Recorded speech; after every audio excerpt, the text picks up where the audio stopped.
साथियों नमस्कार। Political science का एक चैप्टर हुआ करता था राजनीतिक अपराधीकरण और अपराधियों का राजनीतिकरण।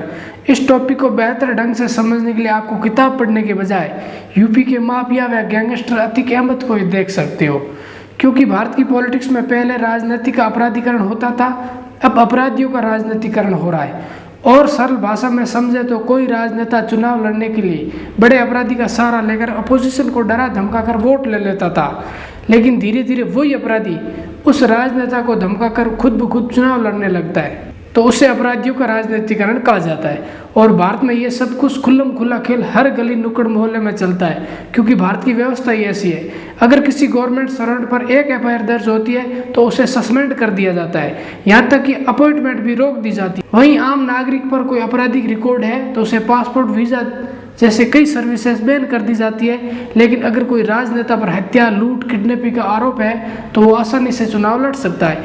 यह तो एक सिस्टम की बड़ी खामी है, जिसके चलते उस माफियाओं का हौसला बुलंद करती है। वैसे ये सब बातें मैं मन से नहीं कह रहा हूँ। हाल ही में national election watch and association of the democratic reformer यानी एडीआर द्वारा जारी रिकॉर्ड के अनुसार 2019 के लोकसभा मेंबर में 43% मेंबर के खिलाफ कोई न कोई आपराधिक रिकॉर्ड है। लेकिन फिर भी आप कहोगे ये सब बातें यहाँ क्यों कही जा रही है, तो आपको जानकारी के लिए बता दूं कि हाल ही में उमेश पाल हत्याकांड में जिस राजनेता का नाम आया उसके आपराधिक रिकॉर्ड हो, चाहे राजनीतिक सफर हो, लूट हो, किडनैपिंग के मामले हो, जिसको कई सरकारों ने बचाया, जिसके चलते आज उस पर 200 से ज्यादा आपराधिक केस दर्ज है। एक खुंखार राजनेता कहे या माफिया जिसको सत्ताधारी नेताओं ने पनपाया, उसका नाम है अतीक अहमद, जिसने राजनीतिक संरक्षण के चलते हजारों बीघा गरीबी की जमीनों को हड़पा, व्यापारी से पैसे वसूली के चलते मर्डर किए, लेकिन सत्ता के संरक्षण के चलते उसे बचाते रहे। तो कैसे बना यूपी का सबसे बड़ा गैंगस्टर? कौन सी सरकार उन्होंने पनपाया जिसके चलते यूपी में उसकी आज भी तूती बोलती है? कैसे उसने अपराधियों का राजनीतिकरण किया? आइए जानते हैं इस आज के खास एपिसोड में। नमस्कार, मैं जगदीश बिश्नोई। तो अतीक अहमद के पूरे घटनाक्रम को समझने के लिए हमें साल 1987 के आसपास चलना होगा, जब इलाहाबाद में चांद बाबा का दौर हुआ करता था। उसके नाम से लोगों के मन में खौफ था, क्या नेता हो क्या कारोबारी, सभी चांद बाबा के नाम से खौफ खाते थे। आलम यह था कि पुलिस और नेता इन चांद बाबा को मारना चाहते थे, लेकिन हिम्मत किसी की भी नहीं होती थी। इसी चांद बाबा के अपोजिट एक तांगा चलाने वाले का बेटा अतीक अहमद उससे भिड़ने लगा, लेकिन उस समय कोई बड़ी वारदात नहीं कर पाया। लेकिन 1989 आते आते अतीक अहमद ने चांद बाबा की हत्या कर दी।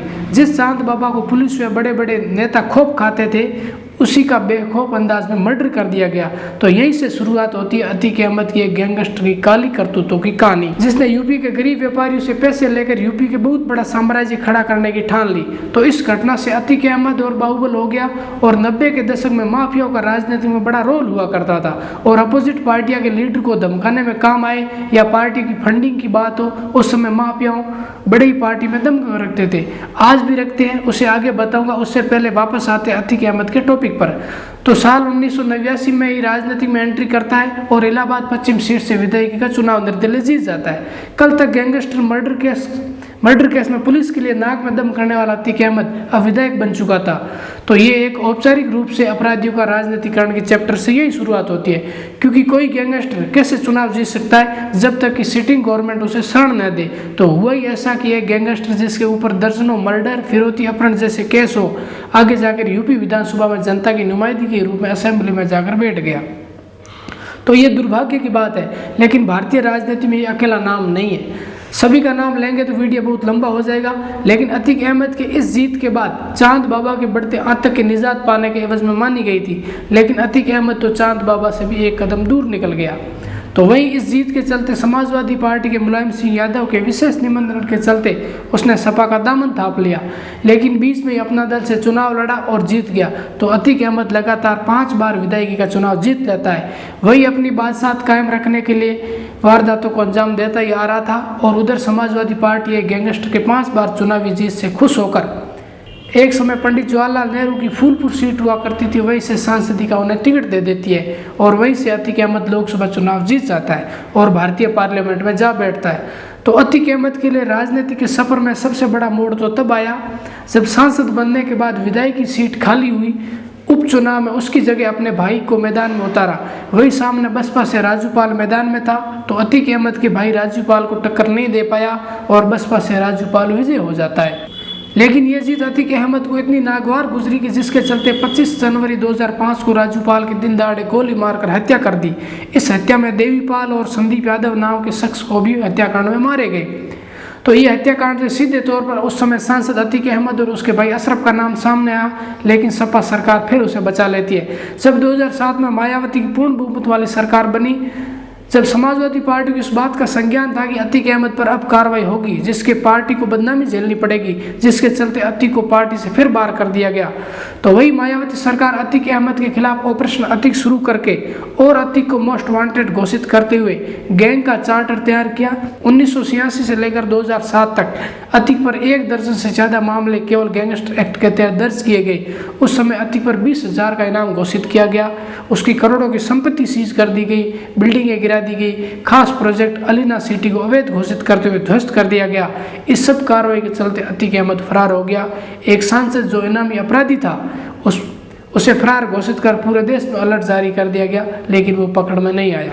वही साल 2012 आते आते पुलिस अतीक को गिरफ्तार कर लेती है। फिर यूपी पुलिस अपने ही केस में अतीक को यूपी जेल में डाल देती है। 2012 आते आते विधानसभा चुनाव लड़ने के लिए उसने जमानत की अर्जी लगाई, लेकिन इसका खौफ इतना था कि हाईकोर्ट के 10 जज फैसला लेने से डर गए और 10 जजों ने केस में सुनवाई से खुद को अलग कर दिया। लेकिन 11वें जज ने सुनवाई की, फैसला अतीक अहमद के पक्ष में लेते हुए जमानत दे दी गई। उस वक्त अतीक अहमद ने चुनाव तो लड़ा, लेकिन हार गया। हराने वाला कोई और नहीं, वही राजूपाल की पत्नी पूजा पाल थी, जिसकी 2005 में हत्या कराने के जुर्म में अतीक अहमद इतने सालों जेल में बंद था। फिर 2012 में विधानसभा चुनाव में सपा की सरकार आ जाती है। फिर सत्ता के संरक्षण पाने वाला यह गुंडा फिर यूपी में अपना साम्राज्य खड़ा कर देता है और अपनी वारदातों को फिर अंजाम देने लगता है। 25 दिसंबर 2015 को इलाहाबाद पश्चिम से मारियाडाव गांव में प्रधान आबिदी की चचेरी बहन अलकमा और ड्राइवर सुरजीत सिंह की हत्या कर देता है। आरोप अतीक अहमद पर लगा, लेकिन सपा सरकार के चलते उस पर कोई ठोस कार्रवाई नहीं हुई। उसके बाद अतीक अहमद अपने समर्थकों के साथ इलाहाबाद के सीआर्ट्स कॉलेज में अपनी पुरानी रंजिश के चलते जमकर तोड़फोड़ की, वहां के कार्मिकों के साथ मारपीट की। इस बीच हाईकोर्ट के सीआर्ट्स कॉलेज के मामले में अतीक की गिरफ्तारी करने का आदेश दिया जाता है और पुराने जितने भी मामले थे उनकी जमानत रद्द कर दी जाती है और फरवरी 2017 में अतीक को गिरफ्तार कर लिया जाता है। फिर उसके बाद ये बड़ी घटना तब हुई जब अतीक अहमद के गुर्गे ने 26 दिसंबर 2018 की बिजनेसमैन मोहित जायसवाल को लखनऊ में अपहरण करके देवरिया जेल से ले जाया गया। वह जेल में बंद अतीक अहमद के सामने गुंडों द्वारा पीटा गया और खाली कागज पर साइन कर प्रॉपर्टी हड़पने का खुला खेल देवरिया जेल में किया गया। उसका वीडियो बनाकर वायरल किया गया ताकि अतीक अहमद का आज भी खौफ यूपी में बना रहे। इस घटना के बाद अतीक अहमद को बरेली जेल में भेजने का फैसला लिया, लेकिन बरेली जेल प्रशासन ने मना कर दिया कि अतीक अहमद को यहाँ रखना हमारे कंट्रोल से बाहर है। तब नैनी जेल में शिफ्ट किया गया, लेकिन तब तक देवरिया जेल कांड सुप्रीम कोर्ट चला गया, जिसके चलते सुप्रीम कोर्ट ने आदेश दिया कि अतीक अहमद को यूपी बाहर गुजरात के साबरमती जेल भेजा दिया जाए। योगी सरकार अतीक अहमद को लेकर खूब परेशान थी। वही माफिया गैंगस्टरों के खिलाफ योगी सरकार का लहजा बहुत सख्त था। जब से वो सरकार में आई है तब से 500 से ज़्यादा एनकाउंटर कर दिए। वही जिसने सरेंडर नहीं किया उनकी संपत्ति जब्त कर ली गई। तो अतीक अहमद के खिलाफ भी गैंगस्टर और एनएसए के तहत कार्रवाइयाँ करके आज तक 1200 करोड़ की संपत्ति योगी सरकार द्वारा जब्त की जा चुकी है। वही पुलिस का कहना है कि अलग अलग स्टेटों में उनकी संपत्ति का ब्यौरा लिया जा रहा है और वो भी कानूनी रूप से वापस ली जाएगी। तो आप अंदाज़ा लगा सकते हो कि इतना बड़ा माफिया गैंगस्टर साम्राज्य कैसा खड़ा कर सकता है। ये अपने आप में एक सोचने का विषय है, क्योंकि राजनीतिक शरण के बिना ये कतई संभव नहीं हो सकता। वही हाल के दिनों में अतीक अहमद फिर चर्चा का विषय बना हुआ है, क्योंकि राजूपाल हत्याकांड का मुख्य आरोपी अतीक अहमद उस प्रकरण का मुख्य गवाही उमेश पाल की सरेआम हत्या कर दी जाती है और उमेश पाल के 2 गनर पर भी बम फेंककर उन्हें भी मार दिया जाता है। इस मर्डर में अतीक अहमद के बेटे असद, गुड्डू मुस्लिम, गुलाम और अरबाज ने इस हत्याकांड को अंजाम दिया, जिसके चलते अरबाज का तो घटना के तीसरे दिन ही एनकाउंटर कर दिया जाता है। बाकी भागने में कामयाब हुए। तो सवालिया निशान ये है कि इन बड़े बड़े माफियाओं को राजनीतिक शरण देकर जनता की संपत्ति हड़पने का अधिकार कौन देता है? क्या इन लोगों को राजनीतिक अधिकार छीन कर उसी समय कमज़ोर किया जा सकता था? तो जवाब होगा हाँ, क्योंकि जब सपा सरकार आई है तो इस अतीक अहमद की यूपी में तूती बोलती थी। वही सपा सरकार ने जब मायावती के साथ गेस्ट हाउस कांड किया उसमें भी इसी गैंगस्टर अतीक अहमद का नाम सामने आया था। लेकिन सवाल यह भी है कि ऐसा तो नहीं कि समाजवादी पार्टी ही गैंगस्टरों को पाल के रख रही है। तो तो जवाब होगा बिल्कुल भी नहीं। हर सरकारें अपनी अपनी सरकारों में अपने अपने गुंडे पाल के रखे हैं। उदाहरण के तौर पर बसपा को ही ले ले, जिसने अतीक अहमद पर इतनी कार्रवाई की लेकिन खुद ने मुख्तार अंसारी जैसे माफिया को पनपा रही थी। वही कांग्रेस के अजय कुमार लल्लू हो, बीजेपी के कुलदीप सेंगर वगैरह, जो इस नेताओं की लिस्ट भारतीय पॉलिटिक्स में भरी पड़ी है। लेकिन यूपी की योगी सरकार की कार्रवाई के चलते लगता तो है कि इन बाहुबलियों को पनपने में नहीं देगी, लेकिन उसने भी अपने पार्टी में बाहुबलियों का खात्मा करे तब भी ये पता चले कि सक्रिय राजनीति में भी यूपी सरकार अपने ही नेताओं पर कार्रवाई करती दिख रही है। धन्यवाद।